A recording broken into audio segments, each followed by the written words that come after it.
Hey, so this is fight 236. It's Chuek, and Kevin is going to be commentating on this as well, although he's not on camera. Off camera. Off camera. It's like Muay Thai Bone's version of the Sylvie fight. So this is in Nakhon Pathom, which is right outside of Bangkok, and this is my opponent. Her name is Petngerntong. She is not 54 kilos. She's not 54 kilos. She's also not 8 and 2. She's 45 kilos, I'm 46 kilos, and she's shorter than me, which is very unusual. I haven't fought someone near my size or smaller than me in a very long time. We figured out that maybe about only 5 or 6 of your fights out of over 220 all of them. Yeah. have been against opponents that have slight weight disadvantages. Yeah. And shorter is very unusual. I'm very small, so even training with people who are smaller than me is unusual. So here's me. They used the wrong gym name. I'm also not 54 kilos, also not 8 and 2. This is probably my 9th Chuek fight. I think it is your 9th. Which is a lot for Westerner and an incredible lot for a woman. It's not a lot. It's the most of any Westerner, man or woman, that we know. That is possible to know. Yes, yeah. I'll say women appearing on Chuek is something that you kind of broke the barrier on. There was a woman that fought Chuek that we know of about 10 years ago or 12 years ago, but it is a very masculine-coded fighting style. And when you fought, it opened the door for other women to fight. Yeah, There's another woman on the card. This show has also had a young woman from Estonia named Callista on it quite a few times. She's actually on this fight card as well. So this is the raw Muay for people who don't. Yeah, for people who aren't familiar with Chuek, what that means is you don't wear gloves. You have these rope wraps like that. With lots of tape outside the ropes. So they're like plaster clubs. They're not just rope. Yeah. There's a tiny padding underneath. Yeah, it's kind of like an inner wrap on the inside, and the ropes themselves cut. They like kind of scratch up quite a bit. They're heavy, and there's no points. No points means that you cannot win or lose on decision. You can only win or lose by knockout. If after 5 rounds nobody is knocked out, it's a draw. Yeah. So if you look at my overall record, I have quite a few draws. Most of those come from Chuek. I think 2 of them are from Muay Thai fights. So it's a liberating style in the sense that you don't have to really worry about your opponent adding up points that aren't leading you to a potential knockout. Yeah. I actually really love it because mentally, the way I feel in Chuek fights, not caring if I'm being scored on while I'm trying to make my way in, I should also feel that way in a regular Muay Thai fight, because it doesn't fucking matter, I'm gonna get in there. Yeah. But in a regular Muay Thai fight, I still mentally am like, oh, point, kind of thing. Totally. But you're moving closer to it, and every time you fight Chuek, you get to like dive into the more pure waters of that style. Good practice. Yeah. The announcers are giving some information about us. Here in my Ram Muay, just to take a side moment, this thing I'm about to do with my arms, this is Rahu eating the sun. Rahu is like a semi-god, semi-demonic deity in Thailand. He protects Buddhism, he is the god of chaos, and he's tattooed on my chest. So I added this to my Ram Muay, and it's been recognized by people, even though I made up the movement entirely by myself. Isn't that crazy? So you made that up, and I saw a kid drop his jaw at one time. Yeah, because he knew what it was. So again, the announcers are talking about us. My opponent is 21. She's a student at the Grungtep-Thonburi University. They have a Muay Thai program where she's a fighter. They call me Jom Sadit, which means like the ultimate sadist. It's my nickname for this promotion. I don't know this guy who is taking my Moncon off. The role of taking the Moncon off is often given as an honorific to someone with status. This guy might be from the gym.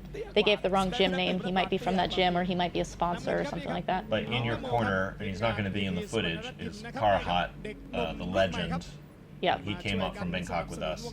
So we went and picked up Karahat from his gym, drove like an hour and a half out to this fight. fought and then brought him home. So I'm fighting southpaw, which is something that Karahat had me change to about, I think 2 years ago, because it took me a year to get there, and I've been fighting that way for about a year. And it's a way to free me up and create more possibilities. It's not a new structure of like has to be this, has to be that. It's all in the name of creating more fluency. And it's kind of in the name, really, of becoming more like he was a switching fighter. Yes. So developing your southpaw side is part of that. Yeah. But you're coming in pretty strong southpaw against her, hand to hand. She has a big right hand. Oh, she's about to hit me with it, I think. She nailed me in round 1 with this beautiful right punch that my nose is still bruised from like 4 days later. Again, no gloves. Oh, you came in with a nice little jab tap. Yeah, here, when we clinch up for the first time, I felt how strong she was. I fight people who are like 12, 15, 20 pounds bigger than me, and they are not as strong as this girl who is a kilo less than me. Totally. She was so strong. She has a very nice overhand right, which as a southpaw is a big danger because it's coming through your open side. Yeah. I felt a little weird, like I felt awkward in the way that I was closing in, like overly hesitant, but I got to feel experientially someone who's not bigger than you, who is in fact shorter than you. As I was coming in, I did not have the same fear that I have against a much bigger opponent, which allows me outside of the fight to recognize that when I'm fighting people so much bigger, that's their experience. Like, they are not afraid of me. Yeah, they don't have that extra instinctive fear when they're facing somebody that's smaller in stature. Yeah, so the way that she just bounced off my teeth is how I bounce off of other people's teeth, usually. So you're just stalking her down. Oh! I'm controlling with my left arm really well. I'm keeping my elbow on the front. This is the Diesel Muay position he's been working with in the gym. Yeah, so I'm wrenching down and trying to knee higher, which is something that Diesel Muay's been working with me on. Straight up into the solar plexus or the face. It's nasty. So this is a camera angle you're getting because this is live on TV, and they have commercials, so you get these kind of like panned out pictures sometimes.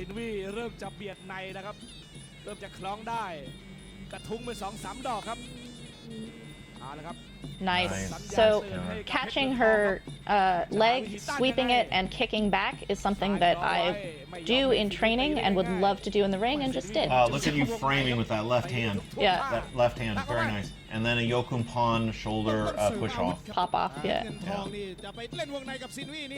So Thais love the tough, smaller fighter. That's usually me. That's Petngerntong in this fight. So the announcers are talking about how tough she is, how much heart she has. And now they're talking about Karahat. They call him Sian, which is his play name. Look at this forward check. I love how you use the forward check from southpaw here. That raise that closes the open side and can turn into a teeth. It's like a little warning. Or a full kick. That little like dip over for the hook. Yeah, got that from Chuek Thai. Here, I'm trying to get away from her and I can't. That's how tight she is. It's very nice defensive clinching from her. Look at that little forward check. Yeah. Inside leg kick. A little bit point fighting here until I get her leg and come crashing in with that right. What was that, elbow? I think it was a punch, but the announcers start calling me Jom Sadit from that point on. They stopped calling me Sylvie. That was a knee into her face right there. You can see a little bit of a change in her body language because it's like, oh, this shit kind of sucks. But she's so game. Oh, she's hitting hard too. Again, the Diesel Muay plum. She puts her hips way in to protect against these knees. That's a really good move. There's no protection. Look at that. Yeah. You have to have an answer to the answer. She's, I think she's used to being able to handle whoever it is in clinch because she's so strong. She's so small, she's for sure fighting people bigger than her a lot. And she also has very good instincts in the clinch. Yep. Hips in, control the arms, lock hard. Very strong shoulders and arms. Yeah. Yeah. And she's in good shape. She was like totally breathing well in the corner and all that stuff. She's very conditioned. เรียกว่า2 ยกนี่ซินวี่เดินเร็วเลยครับ So the announcers are talking about how for the first 2 rounds I've been walking.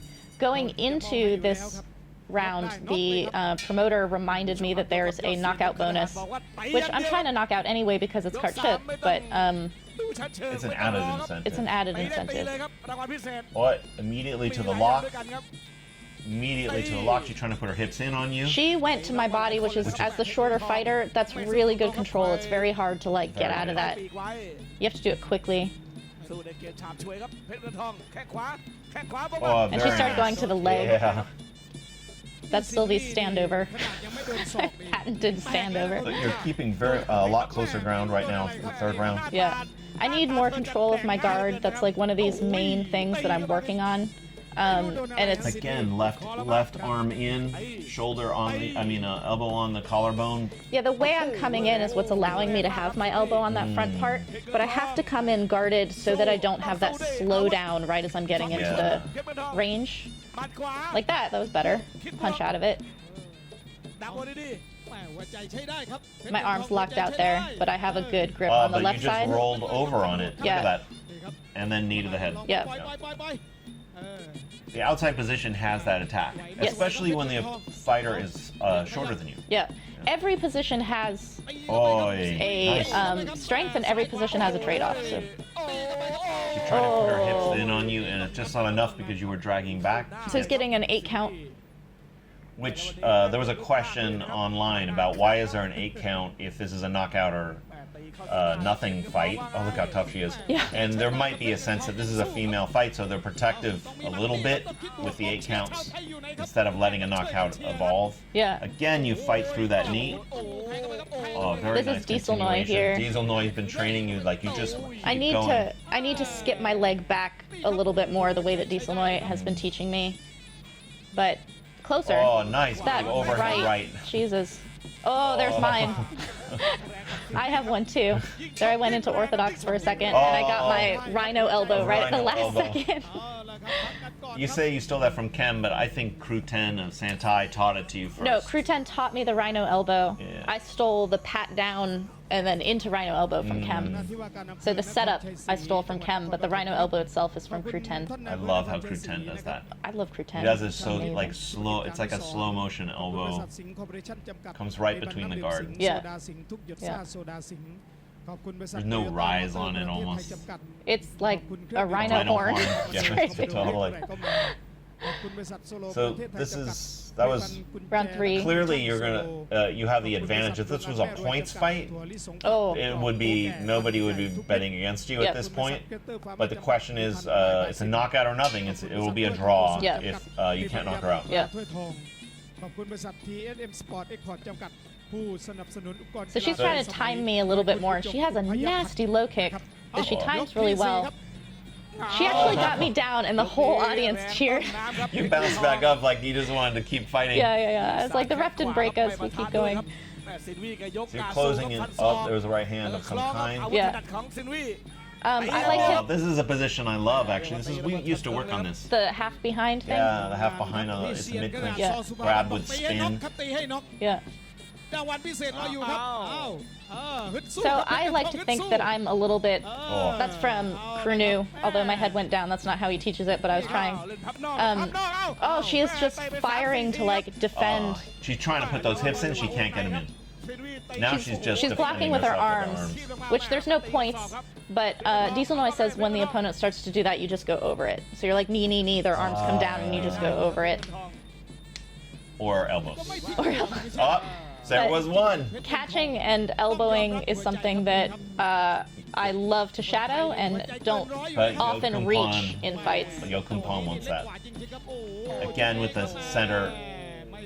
Another 8 count, and the announcers are like, my Y means cannot endure, but she's getting up. Look at her wants chin to keep forward. going. Look She's at her toughness. Look at her toughness. She's bad. Yep. She was very sweet after this fight too. Very sweet, yeah. Took a photo you together. Have the side grab. Oh, that was in the face. That's in the face. She tries to elbow me. Oh. Reverse elbow. Totally Not how you use that.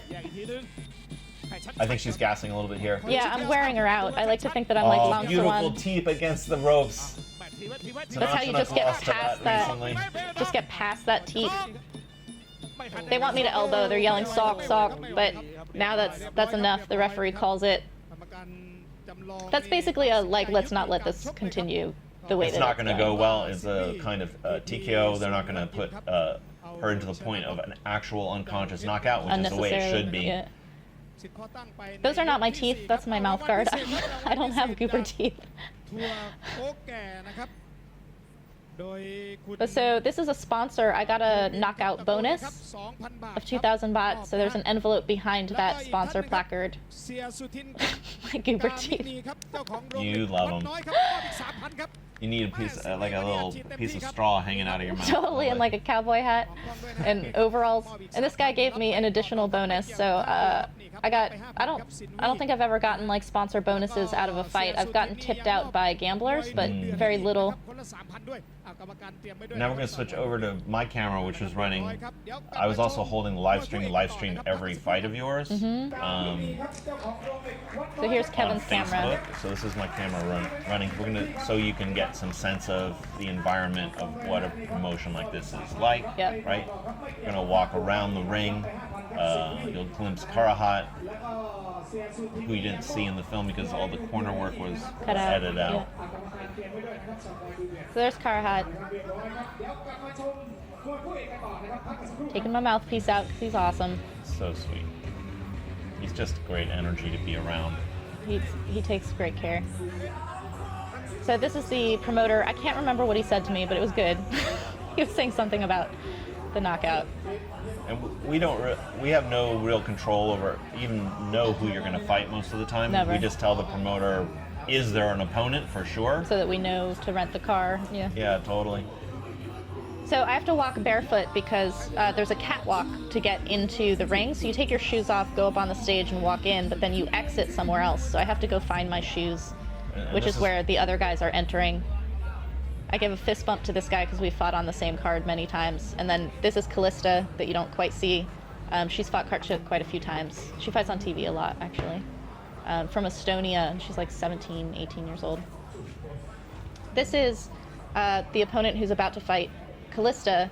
She came with my opponent, and we sat together the entire time leading up to the fight. Like, being right next to your opponent in Thailand unusual. is not weird at all. You just put your mats down, do your wraps. You're talking to your I'm talking to the live stream. I have lizard brain. It's like when you interview a football player after the game and he's like, I just wanted to win. It's like not a lot of intelligent comments coming after high adrenaline moments. But you can see every fight of yours live streamed on Facebook, and then we try to put up a commentary version with higher quality video after like this one. Although this one was the broadcast version. Yeah. Thanks for watching.